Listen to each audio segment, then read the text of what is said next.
Olhos fechando, as mãos em postura de prece no centro do peito. Repitam mentalmente: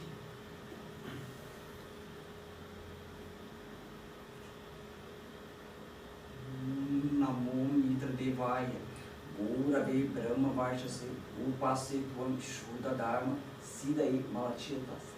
Tachudam Mitra Devasya Teja Satya Shudhi Mahi Narayana Para Diga Dioyanar Prachodaya Om Om Om Hrim Hrim Mam Namah Om Namo Mitra Devaya Gurave Brahma Varshase Upasetuam Shuddha Dharma Siddhai Malachetas Tachudam Mitra Devasya Teja Satya Shudhi Mahi Narayana Para Diga Dioyanar Prachodaya Om Om Om Hrim Hrim Mam Namah Om Namo Mitra Devaya Gurave Brahma Varshase Upasetuam Shuddha Dharma Siddhai Malachetas Tachudam Mitra Devasya Teja Satya Shudhi Mahi Narayana Para Diga Dioyanar Prachodaya Om Om Om Hrim Hrim Mam Namah.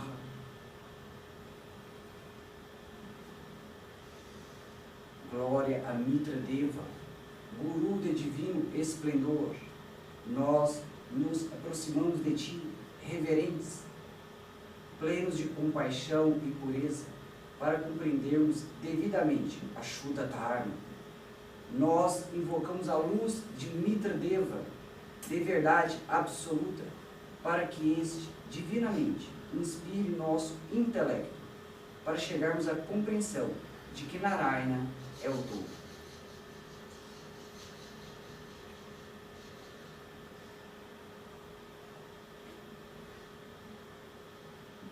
Namastê. Namastê. Pode sentar.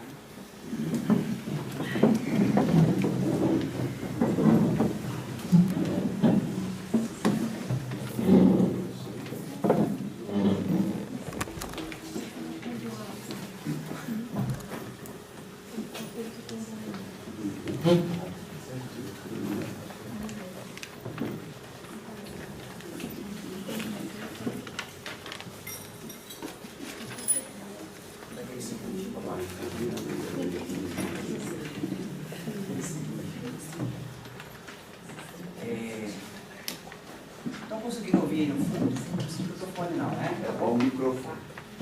Você está aqui na frente. Você ouve melhor. Estou pensando nos que estão lá atrás. Eu fico mais à vontade, o microfone me atrapalha, preciso dar as mãos para poder falar. Mas não é italiano, não. Fizeram alguém lá no fundo. O Vanildo estava na última fileira lá, ó. Tá bom aí, né? Lá fizeram. Perfeito. Ok. Eu fiquei inclusive, né, de falar sobre os discursos de Mitra Deva. Toda a fala está em cima desse livro. Mesmo porque, se tivesse mais material, não chegou até mim. Está tudo aqui para vocês receberem esse presente, né? Do congresso. Foi uma tradução, né? Aqui da Valquíria. e revisão do Hélio Requena. Então o trabalho está todo aqui, vocês vão ter um material fantástico em mãos para depois pesquisar, estudar. O que eu vou falar aqui, depois vocês podem buscar aqui dentro. Tá? Na verdade, eu vou conduzir isso aqui. Eu tenho uma hora para poder falar. Antes de entrar no tema propriamente dito, algumas pessoas iam conversando assim, a gente anda aí, vai tomar um café. E agora mesmo, o cientista chamou um segundinho ali no fundo, né? Agora a gente estava aqui arrumando as coisas, fazendo umas perguntas, me perguntando sobre o microdema, uma pergunta interessante. Eu vou falar, né? Aqui na frente daqui a pouco. Mas, por outro lado, uma surpresa que algumas coisas que os membros consagrados, né, mesmo quem consagrou agora, faz pouco tempo, quem está aqui 5, 10, 15, 20, 30, 40, posso mais um pouquinho? 50 anos consagradas ou mais, recebi algumas perguntas assim que está aqui. Mas por que a pessoa não sabe? Não vou entrar no mérito ou demérito da questão, tá? Mas algumas coisas parece que é novidade do que eu vou falar, que eu achei, por um lado, eu fiquei meio estranho. Posso? Pode. Nós tínhamos um livrinho, né? Poucos. Temos, Acho que vocês têm um, nós tínhamos outro em Bauru. Então nem todos tinham esse. Fala sobre ele. Sim. Então veio do Chile, em espanhol, e foi daí que nós tivemos a ideia, né, de dar uma primeira ideia da gente publicar, para que todos tenham acesso. Mas vamos lá. Mas apareceram algumas perguntas interessantes que ao longo eu espero responder, tá? Espero estar respondendo. Então, eu vou falar sobre os discursos de Sri Bhagavan Mitra Deva, amigo divino. Eu acho isso aqui lindo, ó. Ter um amigo divino. Né? Você ter, nossa, eu tenho um amigo? Tenho. Você tem um amigo. Ele é meu amigo, minha amiga, e ele também. Um amigo divino, olha aqui, ó. Chique. Né? Nós temos um amigo divino. Todos nós temos. Então, a minha pretensão aqui é falar um pouquinho sobre o discurso dele. E no livro eles comentam. Isso que vai ser falado aqui, apresentado para vocês que está aqui, é o resumo do resumo do resumo. Imagina? Está aqui. E não é todos os discursos que foram revelados. Então, já adiantando. Foram 6 discursos que ele fez e nem todos foram revelados. Tá? No momento oportuno, acredito eu, eles falam sobre a mãe, comentam sobre isso. Eles vão comentar.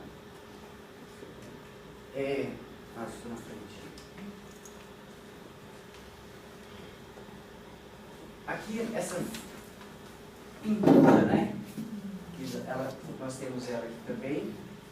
Essa pintura retrata aqui Sri Bhagavan Mitra Deva, onde você tem aqui, ó, esse é Mitra Deva, a representação. Aqui nós temos os mestres, Mahatmas, Siddhas, aqui é a mãe de Mitra Deva. Tá? Aí o Santíssimo me pergunta, mas ele nasceu, ele tem um corpo físico? Né? Me perguntaram, porque os outros avataras, né, os outros mestres, como o Hélio colocou aqui, e outros não tão conhecidos, e no livreto fala também dos Siddhas, das manifestações avatáricas dele, né, tanto ali na Índia, ali no Nepal e em outros países ele fala, mas não entra em detalhes, fala de algumas manifestações de avatares desses seres também. Então, para ele nascer, sim, respondendo aquela pergunta sua, ele tem um corpo físico. Nós vamos falar, o corpo físico é isso, como você tem o seu, eu tenho o meu, ele também tem um corpo físico. Para atuar nesse plano, os avatares, lá onde nós nos encontramos, e fazer que as energias e as coisas aconteçam, a contento, ele tem que ter um corpo físico. Tá? Então, Mitra Deva tem esse corpo físico. O Hélio, quando ele comentou dos avatares, ele foi comentando, achei que ele fosse comentar um pouquinho mais aqui do nascimento de Mitra Deva, de ter mais um pouquinho, né?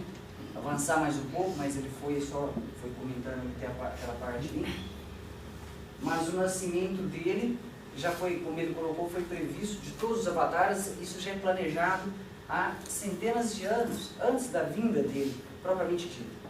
Há uma preparação. Como você pega uma empresa grande e ela tem que preparar, né? Ela faz planejamento para 1 ano, 2 anos, 10 anos. As empresas fazem um planejamento. Imagina, a hierarquia, muito mais. Né? Então, eles fazem um planejamento de centenas, talvez milhares de anos. Tá? São muito cuidadosos em relação a isso. E preparam.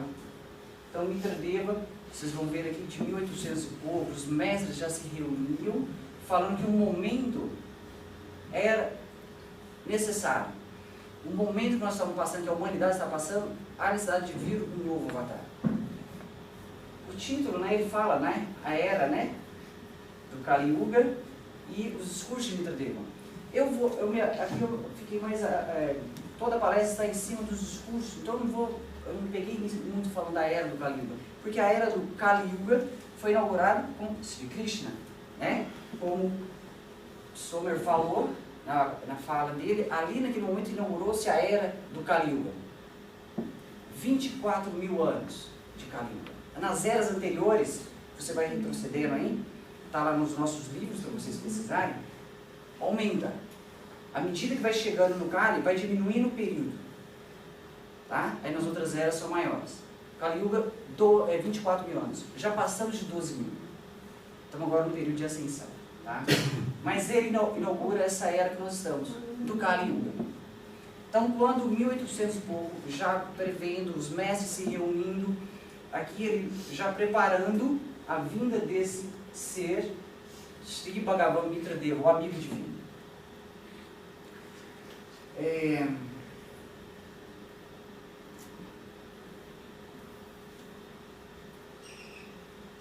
Mitradeva, quando ele estava para vir, e tudo foi planejado, né? E em 1915, como o Hélio colocou, precisava de um canal, de alguém no plano físico para que fizesse a divulgação externa da Shuddha Dharma, porque as almas em evolução nesse planeta já estavam preparadas para isso.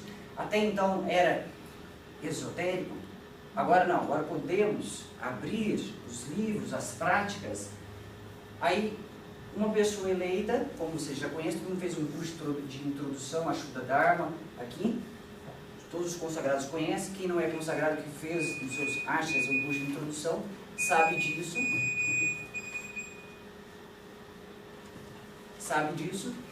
Aí foi eleito, né, Subramania, para ser o canal de divulgação externa da Shuddha Dharma.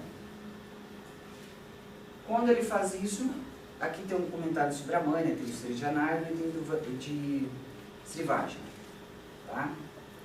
Quando eles fazem esse trabalho, aí eles, na reunião, eles falam, numa reunião deles, em um pita, em um centro, e falam: que corpo Mitradeva vai ter? Não foi essa a pergunta, né? Agora estou eu colocando. Sou eu. É bem assim. Aí encana um ciclo da hierarquia, vê bem o desprendimento e a compaixão, cede parte da sua matéria de Deus para Krishna, matéria divina, matéria gloriosa, das suas austeridades ao longo de eras de meditação. Vou abrir um parênteses aqui. Então, as nossas meditações, se isso, pelo menos para mim, meu entendimento, se as meditações de um Rinkana, de anos, milhares de anos de meditação, ele forma um corpo de glória e ele cede parte desse corpo para o nascimento de Mitradeva. Para que aquele bebê lá possa nascer.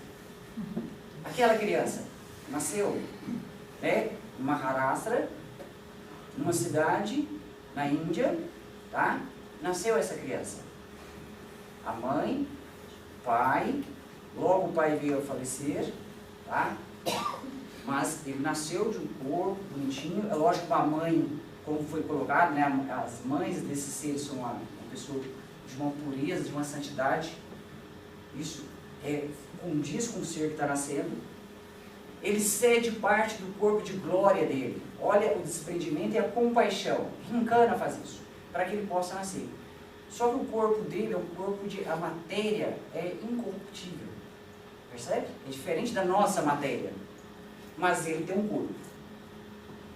Tá? Respondendo um pouco aquela pergunta, mas depois eu vou mais um pouco mais adiante. Mas vamos andar mais um pouquinho para não... Entrada, quando ele nasce, e a mãe, o pai passa para os planos sutis, aí a mãe e a criança é conduzida pelos Mahatmas, pelos Siddhas, os seres da hierarquia divina, e a criança, e eles dão uma entrada na Mahabhuta, e ele recebe a iniciação Vasudeva Diksha, tá? Nessa Mahabhuta. Isso acontece em 4 de maio de 1920. É a grande gruta, Mahabhuta, até o que lembrar. Maha é grande, o prefixo Maha. Bhuta é gruta, é a grande gruta, depois fica Bhagavan Vasudeva, e ele concede a 6ª das 7 grandes iniciações, a Shri Bhagavan Mitradeva. Lembrando que ele nasceu em 16 de janeiro de 1919. Aqui é 4 de maio de 1920, quando ele foi conduzido, bebê ainda, né? Criança, bebê. Versos de bendições. Eu vou... Isso daqui não tinha como não colocar. Os mestres conduzem ele dentro dessa caverna e vai entoando. Eu não vou entoar em sânscrito, porque é impossível, eu não consigo. Talvez aqui, se eu tivesse fazer uma combinação antes, talvez até poderia ter feito isso para nós, o Sommer. Mas está aqui em português. Vamos lá. Bênção a Mitradeva, filho de Gangadeva, dotado de Mahatma Prakriti, eternamente bênção a vós, encarnado para propagar a Shuddha Dharma. Bênção a vós, revelado no 2º ano do ciclo 51º da era Shuddha, neste Kali Yuga. Bênção a vós, auspicioso e divinamente encarnado, para proteger a todos, agora que o mundo se torna irreligioso e os apropriados dharmas estão decrescendo. Bênção a vós, de divino resplendor, que sois a personificação do Dharma, manifestado como ânsia do Senhor Narayana, encarnado para o bem-estar da humanidade. Bênção a vós, digno de toda a reverência, que a vez aparecida aqui sob a vestidura Devi Prakriti, formado durante épocas de prolongadas meditações do Mahatma Kinkana. Bênção a vós, preservado por Shri Yoga Devi, para instruir a raça humana nas verdades e na prática do antigo Dharma e na ciência sintética do absoluto. Bênção a vós, abundância da justa aspiração de todos os suplicantes, a vós, Brahma Deva, Supremo Criador Universal, que inspirais com os poderes de vosso Shuddha ou transcendente meditação. Bênção a vós, glorificados pelos homens santos, dotados da excelência biótica, executor de ação universal, a vós, sempre repleto de transcendente bênção, amado de todos e mestre da Shuddha Dharma Mandala. Beatitude a vós, sempre ocupado na verdade transcendental, ou de ação absoluta, de ação universal e de yoga transcendental, a vós, que morais na verdade e recebeis a adoração de verdadeiros devotos. Bênção a vós, grande mestre, que neste Kali Yuga vos haveis encarnado para outorgar a todos o néctar do puro e antigo Yoga, digno de ser participado a todos os povos.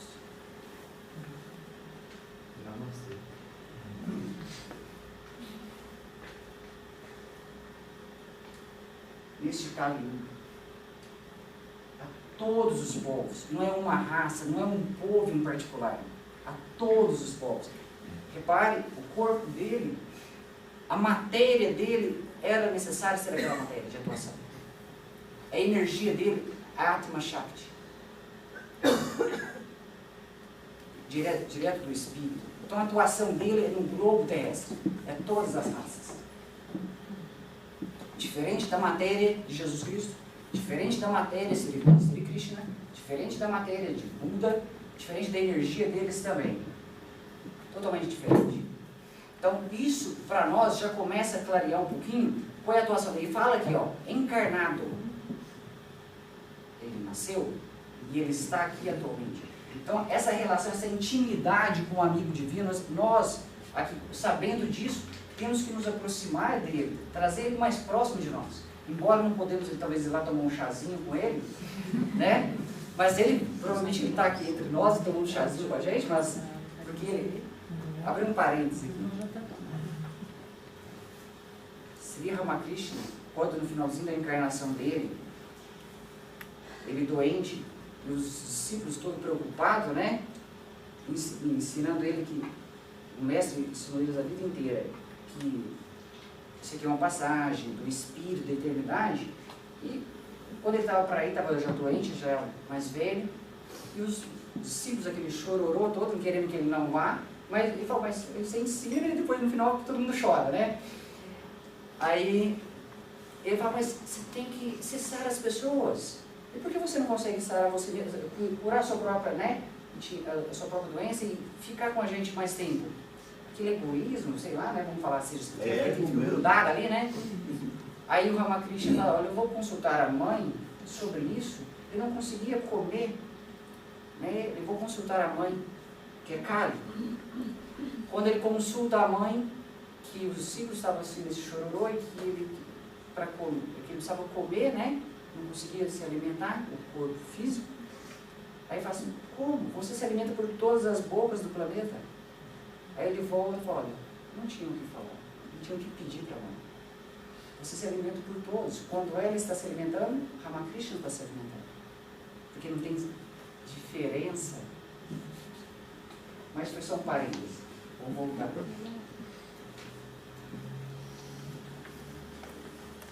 Primeiro discurso. Agora entramos no discurso de Mitradeva. Vou apresentar o discurso. Ele tratou da Shuddha Dharma em geral. Esse foi o primeiro discurso. Tá? Aconteceu em 22 de outubro de 1920, esse primeiro discurso. Nasceu em 16 de janeiro de 1919. Aí quando eu estava comentando isso aí com a minha esposa, né, não estava assim sentado no sofá. 2 aninhos, né? Não, 2 não. Eles falam que eles contam o tempo de gestação. Ele vê que eu estou aqui que não tinha nem 2, ele vê que ele estragava o barato. Vou aumentar mais um tiquinho. Pré-natal, vamos lá. Tudo bem. Aí continua sendo petitinho assim, ó. Eu imagino que quando eu falo 2 aninhos, eu imagino muita coisinha assim. Tá? Eu comentando com a minha esposa, né? Eu rascunhando, comentando com a minha esposa. A mais ou menos 2,5 metros, assim, de 20, tem uma mesa assim, minha filha sentada lá. Minha filha tem 15 anos. Olha, Mitradeva, quando fez o discurso, tinha 1 ano e pouquinho, falei para minha filha. Ela olhou para mim, ela estava estudando, porque esses dias agora tinha prova, né? Isso é humanamente impossível. Vamos desse jeito, eu guardei essa memória. Correto, confirmei, falei para ela, você está certo, só que ele não é humano. Humanamente possível. Não, humano como nós, ele não é. Então, isso é impossível realmente, concordo com você. Mas ele não é humanamente como nós. A matéria dele é outra, a energia dele é outra, para ele é possível. Né? Aí isso ela entendeu, não, essa é outra conversa que eu tenho que ter com ela depois. Mas é humanamente impossível. Então ele faz o primeiro discurso, com 2 anos, contando o pré-natal, né? Da Shuddha Dharma em geral. O discurso foi esse, olha só.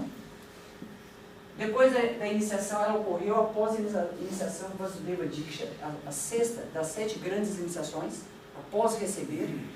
E detalhe, acho que eu não ponho no slide, porque não dá para colocar tudo, mas vocês têm que depois para ler.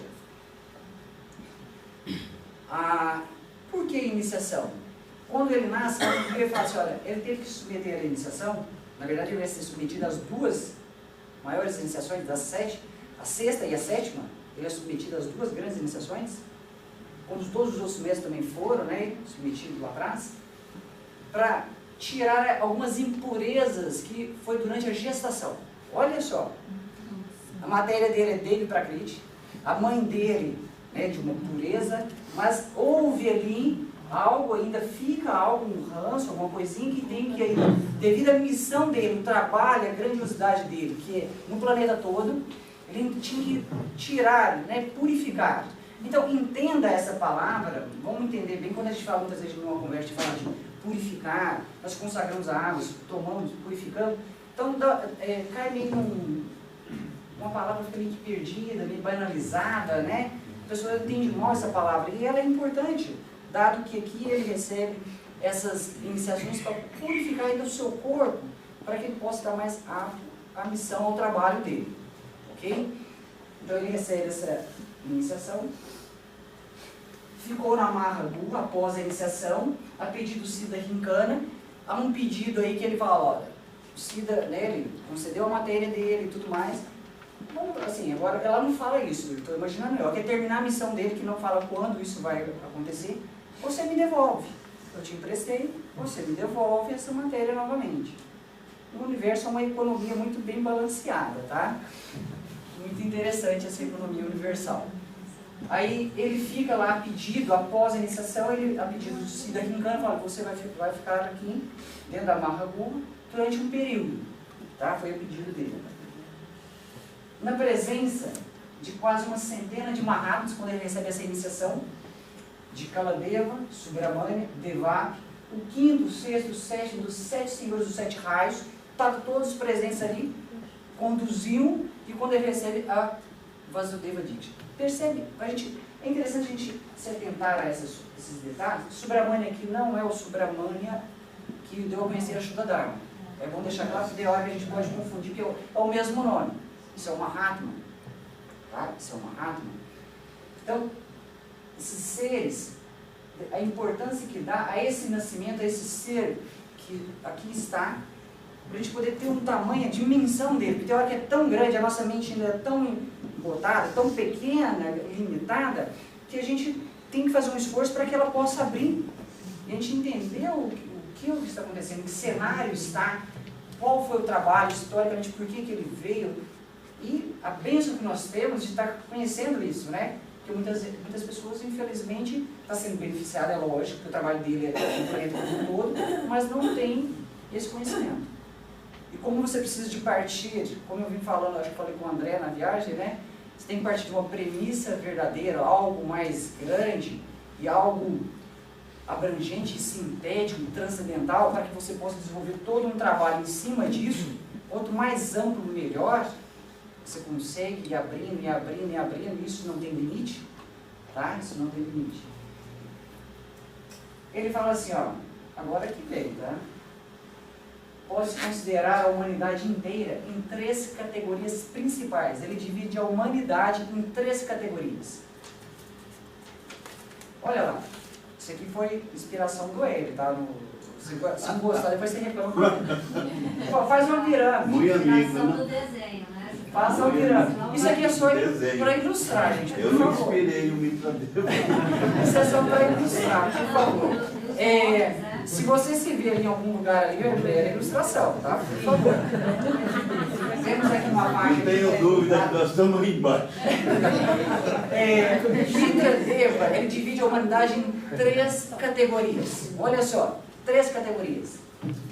Ele chama de Devas. Olha que pirâmide. Tem alguém que eu conheço aqui, ó. Esse aqui também. Não, esse aqui o pessoal te fala, tá? Tem 3 aqui, ó. Vou ter uma outra aqui. Olha esse daí. Olha esse outro aqui na pontinha. Devas, homens e bestas. Ele divide a humanidade em 3 categorias. Devas, homens e bestas. Não vá, já vou adiantar, mas eu vou abrir isso aqui. Devas, não são os devas lá que vivem, que estão do lado de Narayana. Esses devas aqui não, somos nós encarnados, tá? Mitradeva está falando da humanidade aqui. A humanidade dividida em 3 categorias. Devas, homens e bestas. Vamos abrir um pouquinho isso aqui, né? Foi o Hélio que tentou fazer isso aqui. A humanidade dividida em 3... Ah, você quer? Volta rapidinho lá. Volta. Obrigado. Dividida em 3 categorias. Então vamos ver o que ele quer dizer sobre homens, devas e bestas. As 3 categorias. Devas, ou seja, homens de naturezas dévica, sática, estamos relacionando agora os nossos estudos, nos nossos astros. Então, o que ele está chamando de devas, a humanidade, ou seja, nós, o planeta, ele classifica em devas, são os homens, ou seja, as almas encarnadas, que têm natureza dévica, sádica. Esses são os devas. Então, aqui eu tenho que registrei aqui para não ter outro blog, mas gostaria de ler para poder ficar dentro, né? Não me perder isso aqui. Homens, naturezas, os devas. Homens, ele fala, que possuem as seguintes qualidades: conhecimento verdadeiro, reta conduta, índole caritativa, veracidade. Além de possuí-las, ele crê na hierarquia dos devas, pratica as observâncias práticas, esforça-se para realizar o ser em si mesmos e estuda a literatura religiosa relacionada à efetivação da natureza superior do homem. Esses são os devas, de natureza sática. Percebe? Vai se identificando você, você fala para mim, vai se identificando ali você. Por favor. Né? Aí está bem colocado que assim, é só estudar isso daí. Verdadeiro, tudo que falou antes, né? São as qualidades que por ele estudar ele já está. Nós estamos buscando isso, está dentro de nós, tá? Está dentro de nós. Quem que ele chama de homens lá? Naquela homens, ou seja, homens comuns de natureza rajásica. Percebe? Os devas são de natureza sádica, são homens. Você, quando fala nomes aqui, então referindo ao homem e mulher, né? Aquele que gosta de professor, né? Senão a mulher fala assim, mas por que não tem escrito lá mulher? Homens. O planeta maiúsculo são todos, tá? De natureza rajásica. Olha o que ele fala aqui, ó. Homens. Esta categoria, tá? Embora possua as boas características próprias da espécie, tais como o saber, a reta conduta e a índole benevolente, exclui de seus propósitos todos o afã de natureza superior do ser humano. Ao contrário, inclina-se ao ateísmo e considera a vida neste planeta o sumo bom da existência humana, o máximo. Quero aproveitar ao máximo minha vida. Então esses seres aqui são pessoas boas. São as pessoas que têm uma boa índole, faz caridade, mas inclina-se ao ateísmo, né? Acha que essa vida você tem que aproveitar ao máximo que ela pode te oferecer.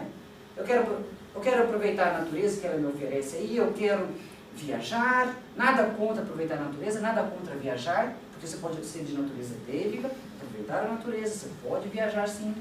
Não confunda que para você ser de natureza dévica, você tem que ser um miserável. Certo?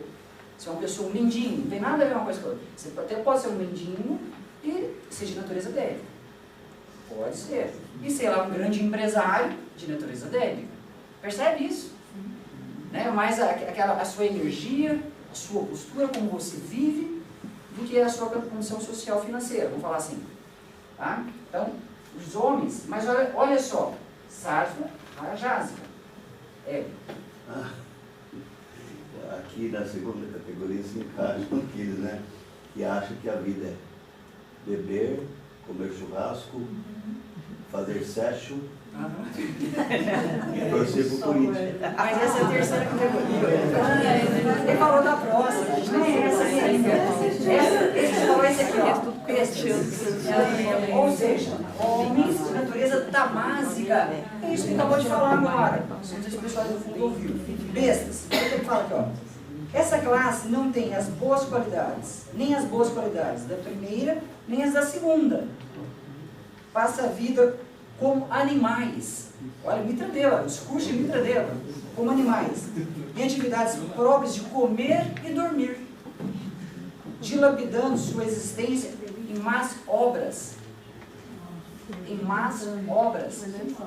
Discurso, um ano e pouquinho, né? Humanamente impossível, como diz a minha filha, mas ele nasceu de uma matéria dele para crítica, atua com energia. Atma Shakti, daqui a pouco eu vou falar aqui o que esses seres aqui, ó, nós, os seres humanos, que matéria que é essa e que energia que é essa. Eu vou falar já já. Pode, só uma intervençãozinha. os dois ali, deu uma espécie de uma zoada para as mulheres, né? Homens, no sentido geral, e excluiu um pouco as mulheres. Agora no terceiro deu uma zoada para os homens, né? Homens de natureza tamásica é meio pleonasmo, né? Aquela dormida depois do almoço, meio acomodada, aquela coisa toda. Mas vamos lá. Legal. Ó, vamos só voltar um pouquinho para a gente poder... Eu coloquei essa tela aí para que nós podemos nos situar um pouquinho, se não ficou muito claro. Repare, os avataras anteriores a Mitradeva não tinha a matéria que ele tinha. Krishna não tinha. Tá? A matéria dele é diferenciada pelo trabalho que ele faz. Nós, seres humanos, as almas aqui encarnadas, em evolução, ainda nesse processo de evolução que nós nos encontramos, a matéria nossa, aqui é energia, né? Nós atuamos com as tribunas, Guna, Maya, tá? Essa é a energia que nós atuamos, enquanto que a energia de Mitradeva é Atma, Shakti, tá? Maya aqui no sentido de energia, não é ilusão, é de energia, que é colocada aqui. Tá? A matéria nossa é Swarupa Prakriti. Swarupa é forma, a matéria com forma. Tá? Essa é a matéria que nós, seres humanos, evoluímos. Aqui no livro ele comenta que nós não temos muita opção, não temos muito livre-arbítrio, muita liberdade para atuar nessa matéria, enquanto que esses seres têm a liberdade para atuar na matéria onde eles se encontram. Tá? Tá falando aqui, basta a gente olhar a nós no dia disso, nós temos essa liberdade.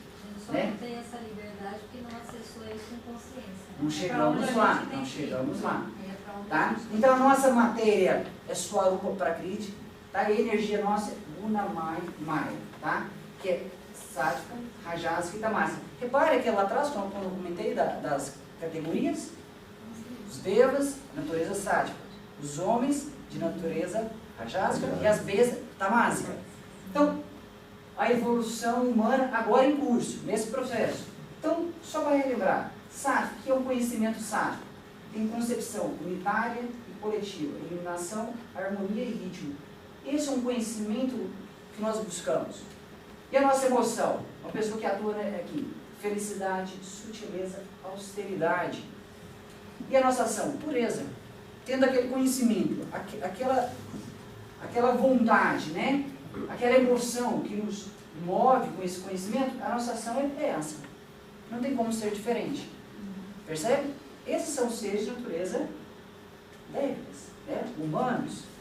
Rajasico, qual o seu conhecimento? Concepções diversas e separatistas, inveja e etc. Esse é o conhecimento dele. Qual a sua emoção que prevalece? Intranquilidade. Está muito agitado sempre. Paixão, avareza. Você com um sentimento desse, um conhecimento desse, qual a sua ação? Ímpeto de ação. Tem hora não tem vontade, quando dá vontade, sai atropelando tudo. Não consegue medir as coisas. O tanto de energia que tem que pôr numa ação. Tudo bem? Está claro isso? A energia tamásica, qual é o nosso conhecimento? Ignorância e consequente fascinação, pequenez. Olha só, o conhecimento de uma pessoa tamásica. Por isso que o discurso de Mitradeva, percebe como ele encaixa? Encaixa. Emoção, tristeza, temor e outras. A pessoa está sempre triste, está sempre com medo, né? Sempre medo da vida, de perder, medo do que vai acontecer, né? Não sabe o que vai acontecer lá na frente. Qual é a ação? Esse conhecimento e essa emoção, a ação dele é indolência, inação, inércia, preguiça. Não tem vontade de fazer as coisas. Esses são chamados bestas, que Mitradeva comenta. Então, essa tela não tem, que eu coloquei só para poder relembrar onde nós estamos. Sim? Caminhamos. Olha lá, do Sanatana Dharma Dika, página 99. Os homens de mente impura são denominados tamásico, reforçando o que Mitradeva falou, que poderia ser diferente, está lá no Sanatana. Inés. E os de mente pura se denominam devas ou divinos. Está se referindo a nós. Continuando, no Bhagavad Gita, os videntes declaram que o resultado da ação impessoal é sático, abençoado e iluminativo. O efeito da ação rajásica é a dor, através das dualidades. E o da ação tamásica é a ignorância do conhecimento átomo espiritual. Está no Bhagavad Gita. Está falando de nós. Para nós. Desculpa fazer mais uma. Vá. Às vezes as pessoas têm tendência de achar que a pessoa tamásica, né, é um mendigo que está lá na rua, etc. Né? Sendo que a pessoa da academia, pós-graduado, etc. É tamásico. Sim. Acho que o perigo é a gente tentar se encaixar como um, e a única forma possível é a gente se entender como todos os perfis, não é? É lógico. Essa energia está em nós, faz parte da nossa matéria, correto? Da sua matéria, do seu corpo. Essa energia está dentro de você, como está em mim, todos aqui.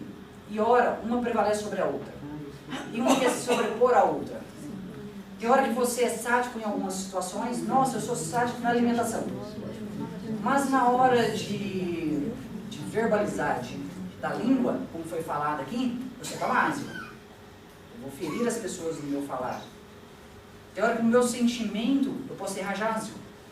Então nós ficamos meio que oscilando 24 horas nessas três energias.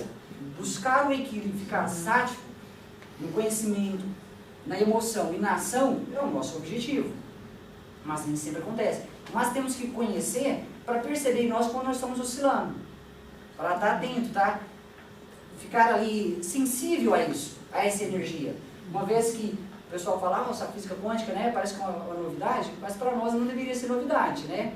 Que tudo é energia, tudo vibra. Se tudo vibra, então essas energias nossas, que é energia sática, rajasa, tamásica, está vibrando. Tem hora que você percebe, onde eu estou vibrando? Aí você pode se observar e tentar usar sua força de vontade e mudar. Quando você perceber que você está muito tamásico, peraí, o que eu posso fazer para mudar essa situação em mim? Paulinho, é mais ou menos assim, a hora que está todo mundo no congresso, todo mundo está bem sádico, todo mundo é muito, né, tem um sentimento muito fraternal, só que saiu daqui no dia a dia, você está no seu trabalho, você está no trânsito, aí as pessoas desequilibram um pouco. Então só o que pode levar a concepção de sádico é cada vez mais meditação e conhecimento do seu eu para você transcender isso e ser o tempo todo sádico. Então é o que ela falou. Ninguém aqui é tamásico 100%, nem rajásico 100%, nem beta. Às vezes está bem aí. Alguns momentos mais tamásicos e outros mais rajados. Ó, então vamos andando, senão não, temos um tempo a cumprir. Só um segundinho. Só um segundinho. É porque a gente tem que aumentar as qualidades táticas. Agora, no momento que eu fico achando que eu tenho iniciativa, que eu sou sádico, aí eu vou estar tendo um comportamento rajásico, porque eu estou me achando. Porque quem me julgar se tem ou não são os mestres que estão nos observando. Então, eles que vão nos classificar disso ou daquilo. Eu não vou entrar no mérito da questão de julgar ou não julgar, porque se a gente entrar em um outro ponto para falar. Concordo em parte com o que você falou, mas tem outras coisas que eu poderia precisar, mas vamos voltar aqui. Professor? Por favor. Aumenta um pouco, senão a pessoa não vai ouvir.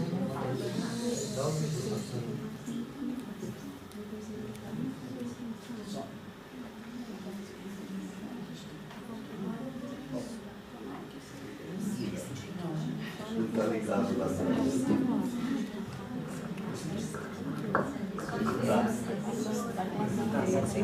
Som.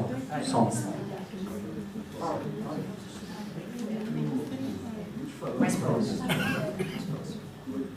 Esse nível de consciência que você está falando aí, das três categorias da humanidade, né?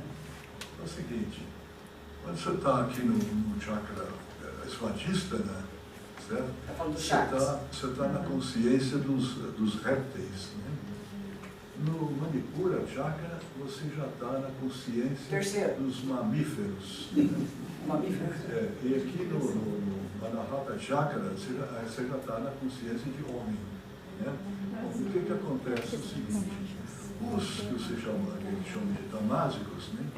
Eles estão ainda oscilando, vamos dizer, chegando próximo ao nível de homem, mas aproximando também no nível de mamíferos. Né? Então, daí a razão deles, vamos dizer, de esses comportamentos que foram descritos. Né? Ok? Bom, então, já os que são, vamos dizer, os homens propriamente ditos, é porque então, a consciência deles já está no Anahata Chakra, né? É isso?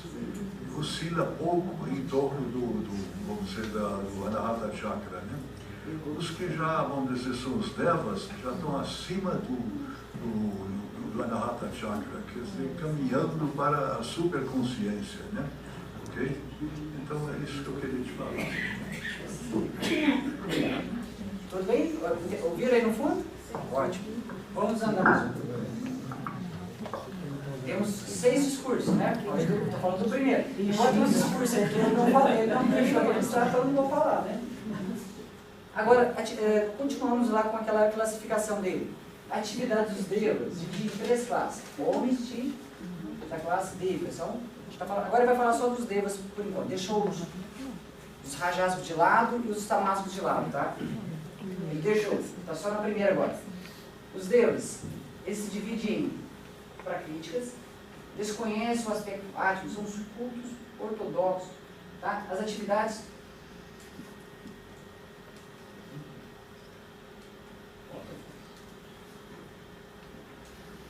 essas atividades aqui, ó, dos devas, então os prakríticos, desconhecem o aspecto átmico e espiritual, são chamados cultos ortodoxos.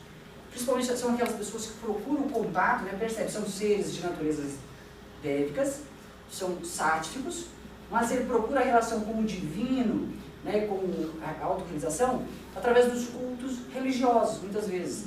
Muitas vezes com uma aparência mais voltada para o material do que para o espiritual propriamente dito. As grandes instituições nossas retratam bem isso aí, tá? Retrata bem isso aí. Isso estou falando dos devas, tá? Das atividades deles. Ele continua. Átmicas busca, aparentemente, átmica, espiritual. Porque são aqueles seres, aí é uma outra classificação dentro dos devas, que procuram contato só via espiritual, já não dá atenção tanto para a matéria. Só que a gente conhece aquela pessoa que volta toda a atenção para o espiritual e abandona o cuidado com esse plano, que existe também a sua importância. Olha só o que eles colocam aí, o Mitra dele está colocando. E os Shuddhas dedicam boa atenção ao aspecto prakrítico e átmico. Tá? Aos 2 lados, ele fica atento. Tá? Diferente dos homens, as 2 classes, que são esses aí, dedicam boa atenção ao aspecto prakrítico e átmico. Praticam diariamente certas disciplinas, cuja observância conduz ao refinamento, olha só, refinamento e purificação dos corpos densos, tá? E sutis, criando um nexo entre o aspecto prakrítico e átmico. Eles também seguem as práticas da Raja Yoga, que aperfeiçoam o aspecto átmico, Então, a atenção aos 2, tanto a matéria quanto ao espírito. Percebe? Ele ainda faz uma divisão entre os Shuddhas, os devas. Tá? Vamos andar mais um pouquinho. Classificação dos homens. Ainda há 3 subdivisões entre os Shuddhas. Os homens de classes dévicas. Olha só. Os casados. Tá? Ele ainda vai mais um pouquinho. No passado foram casados, mas agora vivem em celibato. Cumpriu todas as obrigações com a família. Então ele vai dividindo. E não se casam, solteiros por toda a vida. Mitra Deva, no discurso, ele coloca ainda essa parte. Tá? São todos de natureza dévicas, sáticos. Tá?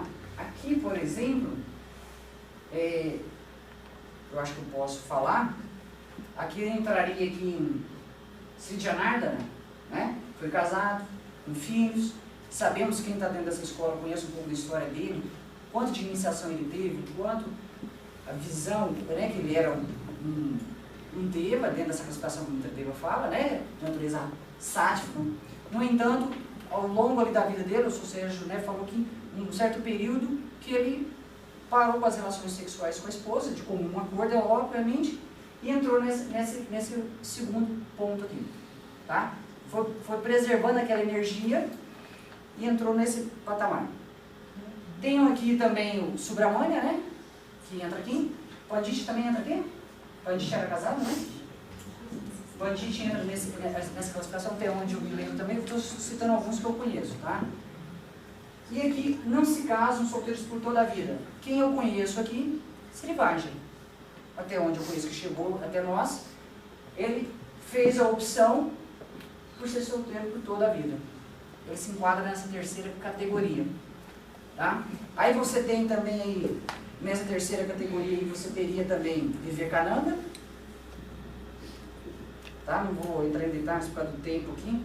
Ele se enquadra aí também. Mas na sequência, no slide, fala assim, as práticas recomendadas pelo Shuddha Dharma trazem toda a classe de prosperidade aos respectivos membros, sempre que eles as cumprem com toda sinceridade e devoção. Independente da classe ali, ó, ele fala, desde que você cumpra com devoção, com entrega, você vai ter os resultados. Ele vai falar mais uns detalhezinhos depois, principalmente em relação ao terceiro grupo, mas eu deixo para depois vocês lerem aqui, para a gente poder dar sequência. Olha o que Srivajra comenta aqui, ó. Sri Bhagavan Mitra Deva está inspirando a muitos homens e mulheres, apareciam duas mulheres aqui, ó. Muitos homens e mulheres, a ciência da Shuddha Raja Yoga, a fim de que, mediante essa sabedoria divina, os homens perversos se convertam em serviçais seres humanos, e os humanos em santos, e os santos em divinos. Tá? Então ele comenta ali.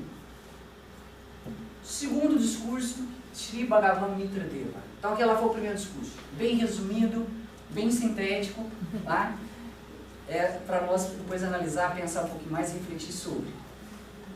Aconteceu em 23 de janeiro de 1921, o terceiro discurso. Perdão, ele falou sobre o trabalho futuro dos hierarcas, tá? Só que esse discurso não deixou nada, não temos nada documentado aqui para nós, só tem um título mesmo. Para ele chegar a hierárquico, mas eu tenho uma opinião diferente, mas tudo bem, agora não vem ao caso agora. Volta a Srivana. Então, repare que naquele período, até naquela data, ele estava na Mahabhuta, tá? Ele estava lá dentro. E agora, ele volta a Srivana, que é Badarivana, a região de Badarivana. Isso acontece em 2 de maio de 1921, tá? Shri Yogadev apareceu e concedeu um mantra para invocar o Avatar, tá? Nessa ocasião. O que eu fiz na invocação? Agora eu vou falar. O Mitra Gaita. Então, a Mãe Divina concede um mantra para invocar Mitra Deva. Tá? Então, ela aparece nesse período. A deusa Yogadev ordenou, como um meio de conduzir a prosperidade do mundo e ao adiantamento espiritual, todos os membros da Shuddha Dharma repetissem diariamente o Gaita, o Mitra Gaita. Olha lá. Está ali em sânscrito? Mantra para invocar Sri Bhagavan Mitra Deva, um Mitra Gaita. Que mantra é esse? Está lá. É o que eu fiz no início, quando nós ficamos aqui em pé, para começar. Fiz 3 vezes e está aqui naquele encarte que foi dado no congresso. Atrás ali eu li depois ali em português, né? Mas o mantra que é dado para as pessoas fazerem é o Om Nam Shri Bhagavan Mitra Deva. Aquele mantra é para todo mundo fazer. Não, sim, mas o que eu entendo que está escrito ali, que o Mitra Gaita é esse. Sim, mas quando fala o mantra que ela deu, que é para você invocar o Mitra Deva, o mantra, primeiro lá, Shri Yogadev concedeu um mantra para invocar o Avatar. Om Nam Shri Bhagavan Mitra Deva. Esse é o mantra para todo mundo falar. Aí, e esse outro pode aprender a falar? Pode aprender Pode. a falar. Pode, ele tá aqui, tá aqui no livro, fiz com vocês aqui, né? Dentro do meu conhecimento, o mínimo aqui eu fiz com você. Se eu pedir pro Sommer que mexia aqui para fazer a diferença, se você for fazer, vai fazer um pouquinho, porque agora a capacidade pessoal, né? Você coloca o seu jeito de fazer. É mais importante a gente conhecer como é que pronuncia os mandas o melhor possível, né? E na nossa capacidade, é importante isso. Mas o mantra, esse mantra, infelizmente, não só no ashram de Ribeirão. Primeiro, nem todos os ashrams fazem a prática de Mitra Deva. Por isso a gente fez questão de incluir no nosso congresso, que é para Mitra Deva. Nem todos os ashrams fazem. E todos os ashrams que fazem, ou pelo menos os que eu sei, lá em Ribeirão sempre fez, desde sempre, o Éder também já incluiu, sexta-feira, a prática de Mitra Deva, ele é feito todas as sextas-feiras, a gente faz a prática Mitra Deva que fizemos ontem, que esse mantra está... ontem foi feito. Foi feito. Ontem fizemos. Então, esse mantra está dentro da prática. Infelizmente, a maioria das pessoas não vai nem lá, nem em Bauru, que é o que o Hélio me fala, é o dia que vai menos gente na prática, é a sexta-feira. Quem sabe agora, depois dessa explanação de Mitra Deva, todo mundo vai começar a ficar mais... Conhece, parece. Quem sabe vai ficar mais íntimo de ver, ó. Meu amigo divino, nossa, eu tenho um amigo divino, vou lá fazer a prática. Quem sabe agora vai começar, né? Aparecer mais gente. Quem sabe, né? Esse é o plano, vou lá. Mas tá aqui, pode fazer em casa também, tá? Tá lá, ó, lindo. Eu vou andar, porque eu já entoei ele no início com vocês, né? Vou andar mais um pouquinho. Terceiro discurso. Aconteceu em 11 de outubro de 1921. Humanamente impossível para um meio de uma criança, né? Estava ali andando correndo, mas não é o caso dele. O tema, o Dharma da época atual. Esse foi o tema que ele fez ali na palestra, na fala dele, no discurso dele para os Mahatmas. Quem está ouvindo isso aí? Mahatmas, Siddhas, né? Rishis, está tudo ali próximo a ele que ouviu isso aí. Quarto discurso. Mas cadê o terceiro? Não está escrito. Ou ele deve ter guardado e não quis me passar, né? Brincadeirinha.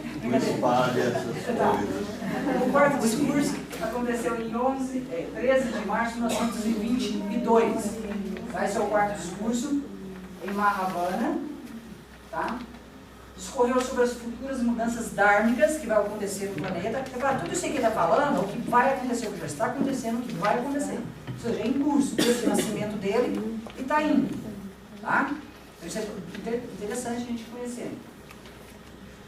Os discursos foram arquivados pelos hierarcas arcanos da aldeia de Shankara. Repare, então esses seres arquivaram. Então a gente chegar até lá, né, ele pediu, eu posso ver aqueles arquivos, aquela data lá? Lá, está arquivado, está escrito lá. Tá? Aqui ele recebe a iniciação, Yoga Dev Diksha, né, concede a iniciação, a Mãe Divina aparece na forma apropriada para... Essa imagem eu achei linda, né? Eu peguei, o pessoal posta lá, eu vou clicando, até uma que acho que eu peguei isso uma das que você mandou para nós as mensagens, né? Olha lá que bonito os mestres, a Mãe Divina aparece aqui, tem aqui uma escadaria, tem um lago aqui, e ela vem e concede aí a sétima iniciação das 7 grandes, a sétima iniciação de Yoga Dev. A criança, Mitra Deva. Lembrando, só um parênteses, porque não tem como falar tudo, está escrito aqui, depois vocês vão ler, tenho certeza. Até então ele não tocou o solo, ele não andava, ele não pisou, ele estava numa rede, e durante todo esse período que ele foi dando discurso, foi falando, ele era alimentado pelas aves de Indra, alimentava, né? E ele foi dando discurso. Quando ele recebe essa iniciação, ele foi autorizado, tem alguém acima, né? A pisar e sentir o chãozinho, começar a andar. Esse degrau tem 9 degraus aí. Ó, tem 9 degraus. Olha, tem coisas que o som poderia falar para nós aqui, mas vamos andar aqui. E ela se manifesta no 7º. Ela se manifesta no 7º degrau. Estamos aqui, bem lembrado. Esta é a mais alta das 7 grandes iniciações. Bhagavan Mitra Deva recebeu em 11 de maio de 1922.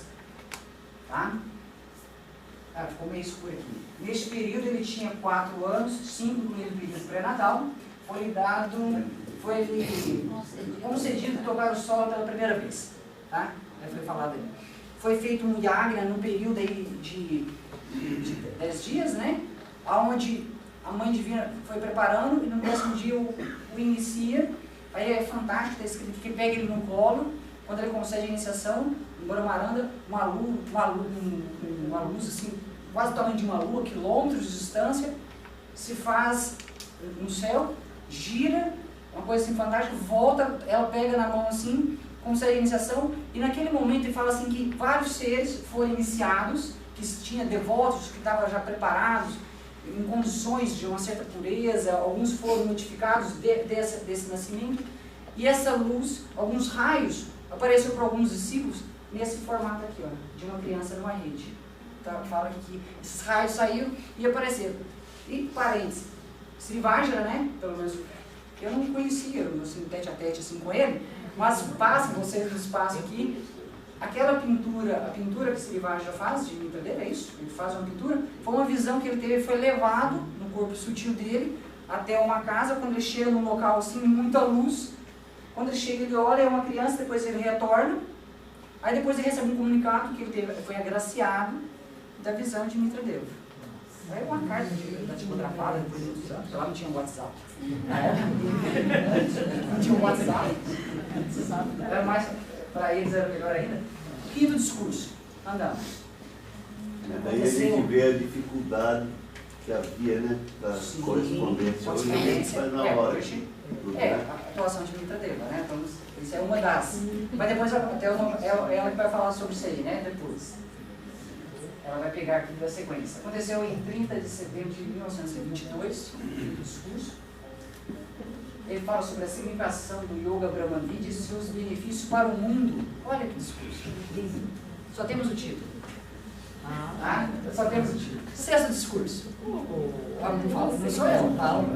Ele é o chefe. Aconteceu aqui também em 30 de setembro de 1922. Ele faz 2 discursos, né, no mesmo dia ali.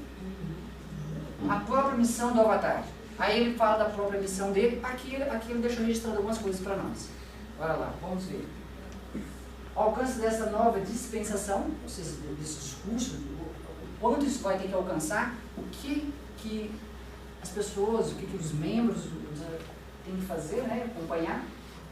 Deveres dos membros da Shuddha Dharma, que deve ajudar sua obra. Olha só que interessante. Decisões que foram tomadas nesse discurso dele. A formação da Mitra Brinda, né? Poderia falar bastante para nós aqui. Então, então ele criou uma ordem, né? Com esse nome. Designação de instrutores em vários locais. Então, ele foi tomando essas decisões.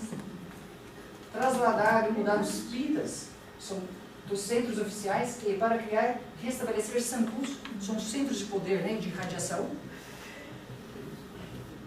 Instituição de meios para inspirar os discípulos e membros em propagar a Shuddha Dharma, foi as decisões tomadas ali.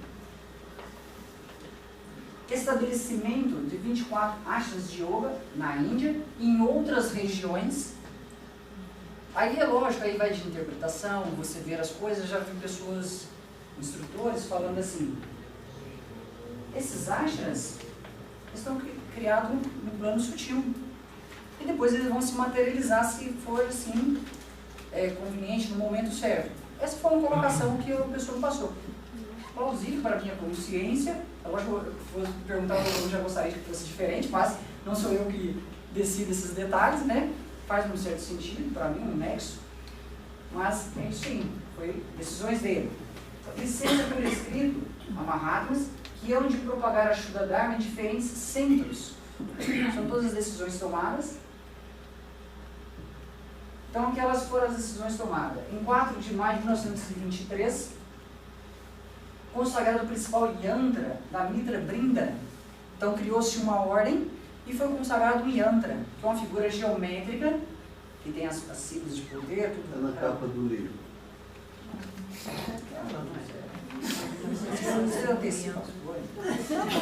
Consagrado todos os 64 yantras menores, tá? Yantra de Mitra Deva. Olha lá, está na capa do livro, está no meu slide. Olha lá. Para quem não trouxe livro, está aqui. Eu trouxe aqui. Está na capa do livro que ele falou. Está aqui na primeira capa também, lindo, lindo, lindo. Né? Tá, temos aqui. Esse é o Yantra, uma figura geométrica.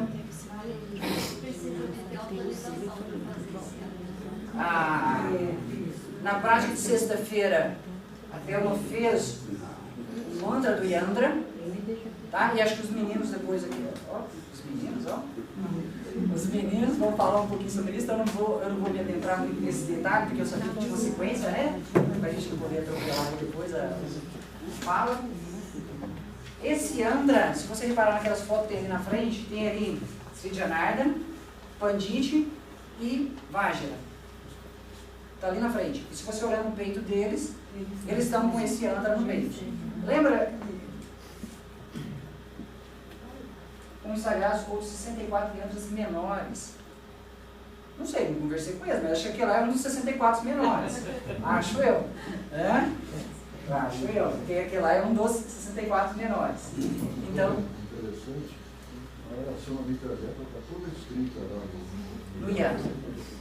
Ele está falando para nós que aqui, ó, e toda essa extensão, aqui, tudo isso aqui, ó, é a oração que fez, que na sexta-feira eu também fez, na prática de Mitradeva, é entoado esse mantra. Tá? Eu não coloquei ele aqui, não vou entoá-lo, porque eu acredito que eles vão fazer isso na próxima fala. Acredito que eles vão fazer, porque eles vão falar sobre isso, sim? Sim? Vocês vão falar, né? Tá bom. Obrigado, se vocês vão falar, eu estou falando demais. Olha lá, ó. Olha essa fala que eu peguei ali, ó. Os dizeres de Sérgio Fonseca Batista Barreto. Conhece? Conhece, né? Apesar de a atuação do mestre não ser pública, olha lá, ó, Santista, você me perguntou, não ser pública, abre aspas, esses avatares ocultos atuam através dos mestres ou iniciados, ou, quando desejam, de pessoas que estão em sintonia com a sua mensagem, seja no campo da ciência, da arte ou da filosofia religiosa. Embora suas identidades permaneçam ocultas, eles atuam de forma intensa no plano sutil e mental, determinando as transformações pertinentes e necessárias que lhes foram atribuídos pelos maiores da fraternidade. Para o esquema evolutivo planetário, essa ação invisível, explosiva de descobertas e prosperidade, não é fruto apenas do desenvolvimento normal da inteligência humana, sente-se claramente a atuação indelével do Avatar Sri Bhagavan Mitradeva. Então, isso aqui a Thelma vai falar no último discurso dela. Também entrei porque a fala dela depois também. Daria, na verdade, 2 palestras, né? Na verdade, vai acontecer. Andando. Tem alguns minutinhos só. Somente os membros mais adiantados da Shuddha Dharma possuem os detalhes sobre a natureza da missão de Bhagavan Mitradeva.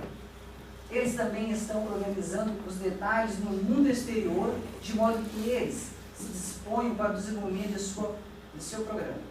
Com respeito a outros trabalhos que os membros da organização têm de empreender com o objetivo de preparar a humanidade a fim de que dela conhecer a missão do Mestre do Mundo, eles lhes serão dados oportunamente. Cada um deve se ocupar segundo sua capacidade e intensidade para desenvolver o trabalho que foi designado. Cada um, você, eu, pode e devemos fazer o nosso trabalho. Isso que é interessante. Mas como? Faça suas práticas, participe nos seus atos, contribua de alguma maneira. Só o fato que você está fazendo, você está contribuindo com a missão de Mitradeva. Para deixar a gente o coração nosso um pouco mais tranquilo, senão a gente vai achar que tem que fazer muita coisa, né? Estamos em sintonia com ele, ele está em sintonia com nós, né, o tempo inteiro. Isso é bacana. Olha isso. Assistido por Mahatmas e outros seres, sempre velando pelo bem-estar do mundo, o Senhor continua morando em Mahavana. Olha lá, cientista. Ele continua morando lá. Como a atuação dele agora, ele não precisa vir até no Brasil, necessariamente, ele não precisa andar, né? Caminhar como o Buda tinha que fazer, caminhar para estar no lugar, depois caminhava para ir em outro lugar e falava com as pessoas, e comia com as pessoas. Então ele pode estar onde ele quiser. Estando lá em Mahavana, ele pode se materializar, ele pode influenciar no campo mental das pessoas que está atuando no globo. Porque aí ele tem uma matéria para isso, ele tem uma energia para isso. Percebe isso? Tá? Então isso é muito importante. Eles estão velando pelo bem-estar do mundo. Isso nos dá uma segurança, uma tranquilidade, podemos dormir mais tranquilos, né? Podemos dormir um pouquinho mais tranquilo. Aqui uma referência, onde eu peguei parte disso aqui, tá?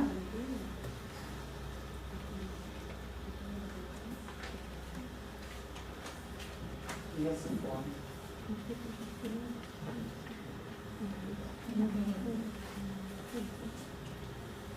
E eu agradeço a atenção de vocês, a paciência e muito obrigado.